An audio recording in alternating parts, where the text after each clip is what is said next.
Hello अस्सलाम वालेकुम guys, मेरा नाम है अली और मैं अपने channel daily horror stories bye Ali से आपके सामने मौजूद हूँ। और मुझे उम्मीद है कि आप लोग अपने अपने घरों में अपनी फैमिलीज़ के साथ बहुत अच्छा टाइम गुजार रहे होंगे। अगर किसी भी वजह से आप इस चैनल को सब्सक्राइब नहीं कर सके तो सब्सक्राइब कर लें। हो सके तो इसको अपने सर्किल में, अपनी कम्युनिटी में शेयर करें। एक शिकवा हमेशा की तरह अल्हम्दुलिल्लाह व्यूज़ ग्रेजुअली बढ़ रहे हैं, लेकिन लाइक करने में आप लोग थोड़ी सी कंजूसी किया करते हैं। तो प्लीज़ अगर आपने अब तक इसको लाइक नहीं किया तो लाइक कर दें। बिलीव मी, आपका ये जो लाइक है वो मेरे लिए बहुत ही इम्पोर्टेंट है।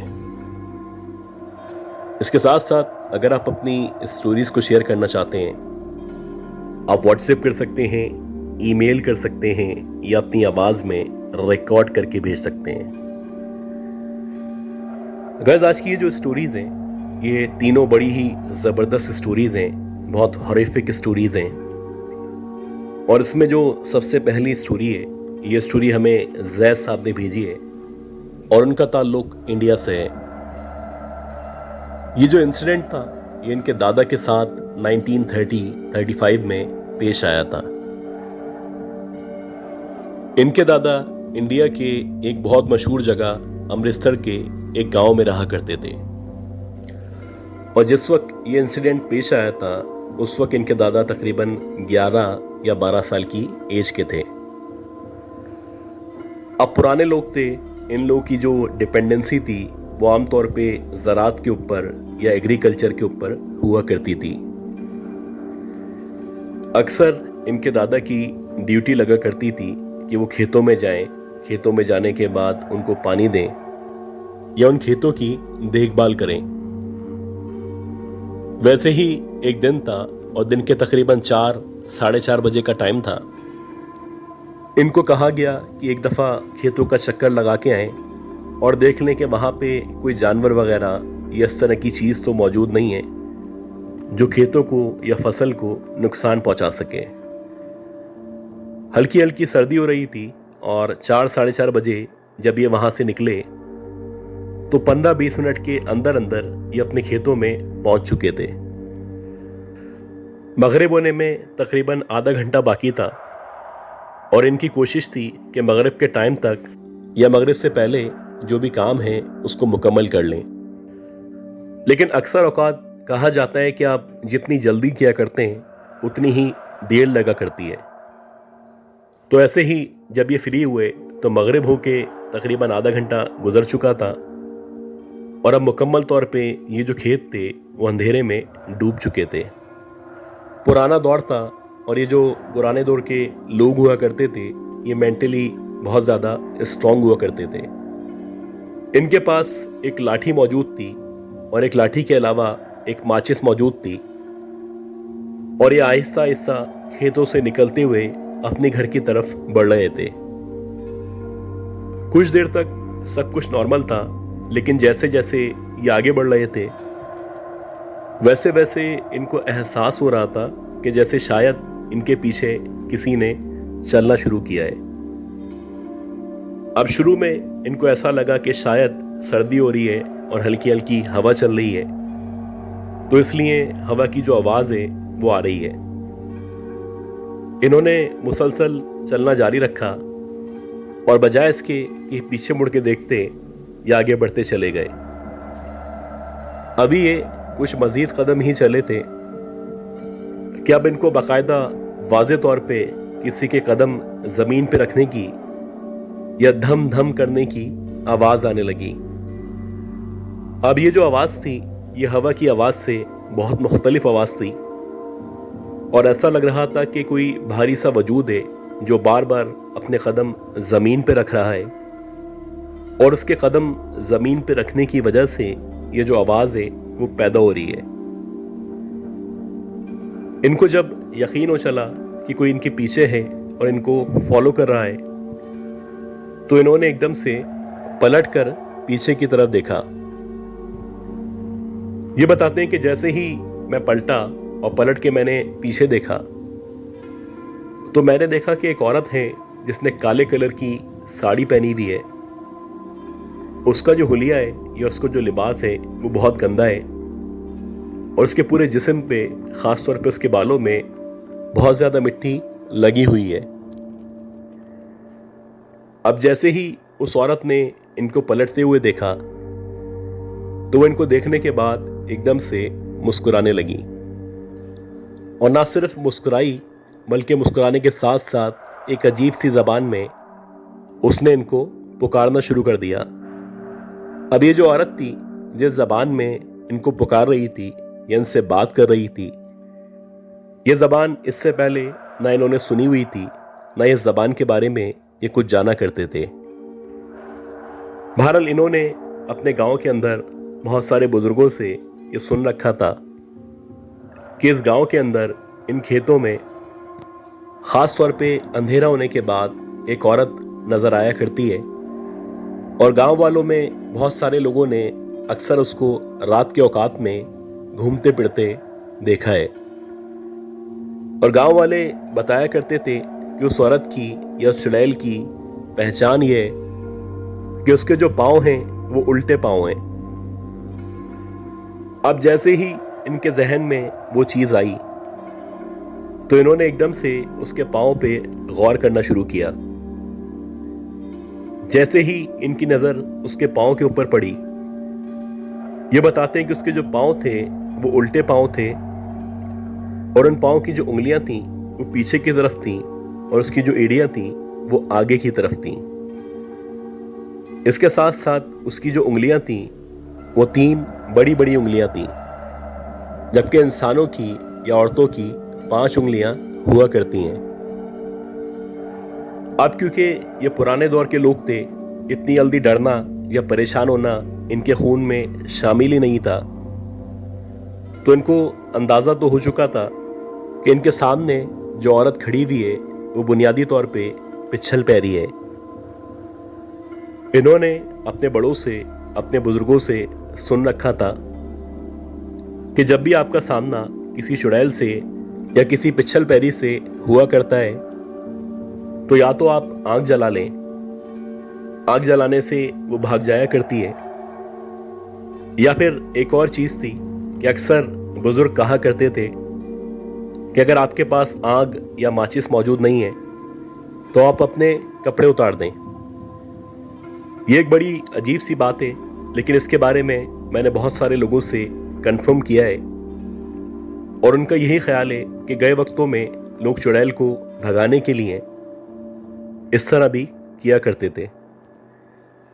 खैर, जैसे ही इनके जहन में माचिस वाली या आग वाली बात आई तो इन्होंने फौरन से अपनी जेब से माचिस निकाली और उसको एकदम से जलाया। अब जैसे ही इन्होंने माचिस जलाई तो वो जो चुड़ैल थी एकदम से पीछे हटने लगी। इसी दौरानिये में इन्होंने जो करीबी सूखी घास पड़ी हुई थी वो माचिस उस घास के ऊपर फेंक दी और जैसे ही ये जो माचिस थी उस सूखी घास के ऊपर जाके गिरी तो उस घास के ऊपर आग लग गई। अब इस आग को जलता हुआ देख के वो जो पिछल पैरी थी वो एकदम से वापस मुड़ी और जहां पे खेत थे या जहां पे अंधेरा मौजूद था उस तरफ चलते चलते इनकी आंखों के सामने देखते ही देखते हवा में गायब हो गई। इसी दौरानिये में इन्होंने एक लकड़ी के अंदर भी आग लगा ली थी और उस जलती हुई लकड़ी को लेके अपने हमरा, अपने घर, अपने गांव वापस आ गए। इनको तकरीबन 4 से 5 दिन तक शदीद बुखार रहा और उसके बाद से जो इनके पेरेंट्स थे या जो इनके घर वाले थे उन्होंने इनको मगरिब के बाद घर से बाहर निकलने से मना कर दिया था। गाइस, आज की ये जो दूसरी स्टोरी है, ये स्टोरी हमें मुश्ताक अहमद साहब ने शेयर की है और ये जो वाक़या है ये इनके अपने साथ अब से तकरीबन 20 या 22 साल पहले पेश आया था। ये बताते हैं कि इनकी जो रिहाइश है वो आजकल शादमान टाउन के अंदर है और उस दौर में जब ये वाक़या इनके साथ पेश आया था ये भुट्टो कॉलोनी के अंदर रहा करते थे। ये बताते हैं कि हमारे कज़न की शादी थी और इत्तेफाक से जो मेरे सारे के सारे घर वाले थे वो 12 साढ़े 12 बजे फ्री हो चुके थे और हमारे जो फादर की गाड़ी थी उस गाड़ी में सारे के सारे वापस जा चुके थे। अब मैं क्योंकि कज़न से दोस्ती भी थी और अच्छे ताल्लुकात थे तो शायद इसी वजह से रात के 1 या 1:30 बजे तक हॉल में रुका हुआ था। बहरहाल 1 या 1:30 बजे जब मैं भी फ्री हो गया तो मैंने अपने कज़न से इजाज़त मांगी और मैंने उसको कहा कि अब मैं भी अपने घर चलता हूँ। अब ये जो शादी थी उस वक्त गुलशन इकबाल में जो चौरंगी मौजूद थी उस चौरंगी के करीब 3-4 मशहूर हॉल हुआ करते थे। उनमें से एक हॉल के अंदर ये शादी थी और जो मुझे वापस जाना था तो सीधा सीधा रास्ता नागन और उसके बाद अंडा मोड़ की तरफ जाना था। वहां से फिर मैं कलंदरिया की तरफ जाता और आगे अपने घर की तरफ बढ़ जाता। बहरहाल मैंने बाइक स्टार्ट की और बाइक स्टार्ट करने के बाद मैं अपने घर की तरफ रवाना हो गया। खैर जब मैं नागन चौरंगी तक पहुंचा वहां तक सब कुछ स्मूथ था और कोई मसला नहीं था, लेकिन जैसे ही मैंने नागन चौरंगी क्रॉस की और मैं अंडा मोड़ की तरफ बढ़ने लगा तो एकदम से जो मेरी बाइक थी उसने झटके लेना शुरू किए और ऐसे ही हुआ कि बिला आखिर कुछ देर चलने के बाद ये जो मेरी गाड़ी थी वो झटके लेके बंद हो गई। अब मैं आपसे जिस दौर की बात कर रहा हूँ उस दौर में नागन चौरंगी से जो आगे का हिस्सा था वहां पे ना कोई बंदा मौजूद होता था और ना ही किसी बंदे का नामो निशान मौजूद हुआ करता था। ना कोई दुकान थी, ना कोई होटल था, ना कोई लाइट्स थी, ना किसी भी किस्म की रौनक थी। अब मेरी जो बाइक बंद हुई थी इसमें पेट्रोल मौजूद था, इसके साथ साथ ऑयल भी मौजूद था और मेरे ख्याल में कोई वजह नहीं थी कि मेरी जो बाइक है वो बंद हो सके। खैर कुछ देर तक मैं वहां पे खड़ा रहा और मुसलसल अपनी बाइक को चेक करता रहा और अपने तौर पे मैं पूरी कोशिश कर रहा था कि किसी भी तरह मुझे फॉल्ट पता चल जाए ताकि इस रात में इस वीराने में मैं अपनी बाइक पे बैठ के खैरियत से अपने घर पहुंच सकूं। आधे घंटे तक मैं वहां पे खड़ा रहा और जब मुझे मुकम्मल तौर पे यकीन हो चला कि ये जो फॉल्ट है वो मुझे नहीं पता चल पा रहा तो बेहतर यही है कि मैं आहिस्ता आहिस्ता करके पैदल अंडा मोड़ की तरफ बढ़ना शुरू करूं। अब उस दौर में जिस दौर की मैं बात कर रहा हूं अंडा मोड़ की चौरंगी से पहले लेफ्ट साइड पे भी और राइट साइड पे भी बहुत ही बड़े बड़े बहुत ही घने दरख्त हुआ करते थे। खैर जैसे ही मैं अंडा मोड़ के करीब पहुंचने ही वाला था एकदम से मुझे कुछ अजीब सी आवाज आई। मैंने ज्यादा ध्यान नहीं दिया और मैं मुसलसल आगे बढ़ता रहा। जैसे ही मैं मजीद कुछ कदम आगे बढ़ा तो बाकायदा मुझे ऐसा लगा कि शायद किसी ने मेरा नाम पुकारा है। अब जैसे ही मुझे ऐसा लगा कि कोई बाकायदा मेरा नाम लेके मुझे पुकार रहा है तो मैं एकदम से पलटा। जब मैंने पलट के आगे पीछे का जायजा लिया तो वहां पे ना कोई बंदा मौजूद था, ना ही किसी का नामो निशान मौजूद था। अब मैं सोचने लगा कि हो सकता है मेरा वहम हो, क्योंकि इस एरिया में या इस इलाके में ना कोई मेरा दोस्त मौजूद है और ना ही कोई जानने वाला रहा करता है। अब जैसे ही मैं वापस पलटा और आगे बढ़ने के लिए मैंने अपने कदम बढ़ाना शुरू किए तो दोबारा से ऐसा लगा कि किसी ने बाकायदा मेरा नाम लेके मुझे पुकारा है। अब ये जो आवाज़ थी ये बड़ी जानी पहचानी आवाज़ थी और जब मैंने इस आवाज़ के ऊपर गौर किया तो मुझे ऐसा लगा कि जो मेरी एक दोस्त हुआ करती थी उसने शायद मेरा नाम लेके मुझे पुकारा है। अब जब मुझे यकीन हो चला कि ये जो आवाज़ है ये मेरी उसी दोस्त की आवाज़ है, तो मैं एकदम से दोबारा से पलटा। अब की बार जब मैं पलटा तो मैंने आगे पीछे के साथ साथ जो दरख्त मौजूद थे उनकी तरफ भी देखना शुरू किया। जैसे ही मेरी नज़र मेरे सीधे हाथ पे जो दरख्त मौजूद था उस दरख्त के ऊपर पड़ी, तो मैंने देखा कि दरख्त की शाख के ऊपर एक औरत बैठी हुई है और इस अंधेरे में मुझे जितना नजर आ रहा है उसने सफेद कलर का लिबास पहना हुआ है। उसकी जो आंखें हैं वो लाल अंगारों की तरह चमक रही हैं और वो बड़े ही अजीब तरीके से मुझे देख के मुस्कुरा रही है। पहले पहर तो मेरी समझ ही नहीं आया कि मेरे साथ हुआ क्या है, लेकिन कुछ सेकंड बाद जब मेरा फोकस एकदम से कायम हुआ और मैंने गौर किया तो मुझे अंदाजा हुआ कि एक औरत भला इस दरख्त के ऊपर, वो भी इसकी शाख पे ऊपर कैसे चढ़ सकती है, और अगर चढ़ भी जाए तो इसकी जो आवाज है वो मेरी दोस्त की तरह कैसे हो सकती है।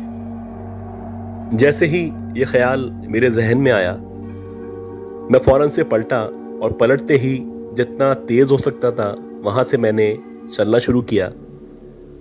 मुसलसल जो भी कुरानी आयत थी, खास तौर पे आयतुल कुर्सी का जो विर्द है, मैं करता रहा और तकरीबन 10 से 15 मिनट तक मुझे ये महसूस होता रहा कि मेरे पीछे कोई चल रहा है और मुझे बाकायदा फॉलो किया जा रहा है। इसके साथ साथ मुझे ये भी महसूस हो रहा था कि जो मुझे फॉलो कर रहा है वो ज़ोर ज़ोर से हंस भी रहा है।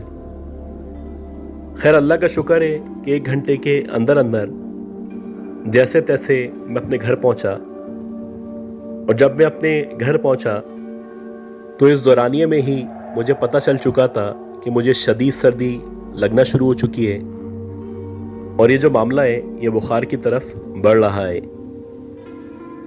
अगले तकरीबन 5 या 6 दिन तक मुझे शदीद बुखार रहा और इस दौरानिये में जो मेरी मदर थी उन्होंने मुतादिद बार मेरे ऊपर दम दुरूद किया। अच्छा गाइस, आज की जो तीसरी स्टोरी है ये भी तकरीबन इसी तरह की स्टोरी है। ये स्टोरी हमें रमीज साहब ने ब्लॉक 17 फेडरल बी एरिया से सेंड की है। ये बताते हैं कि इनके जो फादर थे वो 2002-2003 में वाटर पंप की एक शॉप के ऊपर सेल्समैन का काम किया करते थे। रमज़ान का महीना चल रहा था और ईद आने में सिर्फ कुछ दिन ही बाकी बचे थे। आमतौर पे जब रमज़ान का महीना चल रहा होता है तो जो भी कपड़ों की या जूतों की दुकानें हुआ करती हैं वो ज़्यादा देर तक खुला करती हैं। ऐसे ही एक रात थी और रात के तकरीबन 1:45-2 बजे का टाइम था। इनके फादर अपनी शॉप से अपने घर आने के लिए रवाना हुए। अब वाटर पंप से जब आप 17 नंबर में जो ग्राउंड मौजूद है उस तरफ आते हैं तो उसके लिए आपको आमतौर पे जो लेडीज़ पार्क वाली गली है, जो कि बहुत ही मशहूर गली है, उसका इस्तेमाल करना पड़ता है। तो वैसे ही जब इनके फादर लेडीज़ पार्क वाली जो गली थी उस गली के अंदर दाखिल हुए, उनकी लेफ्ट साइड पे स्कूल और कॉलेज की दीवारें मौजूद थीं और उन दीवारों के साथ साथ बहुत सारे दरख्त लगे हुए थे, जबकि जो सीधे हाथ का हिस्सा था वहां पे बहुत सारे घर मौजूद थे। ये बताते हैं कि जैसे ही इनके फादर उस गली से आगे बढ़ना शुरू हुए तो इनके फादर को लगा कि लेफ्ट साइड पे जहां पे दीवार मौजूद है उस दीवार के ऊपर कोई बैठा हुआ है और जो भी बैठा हुआ है वो इनके फादर का नाम पुकार रहा है।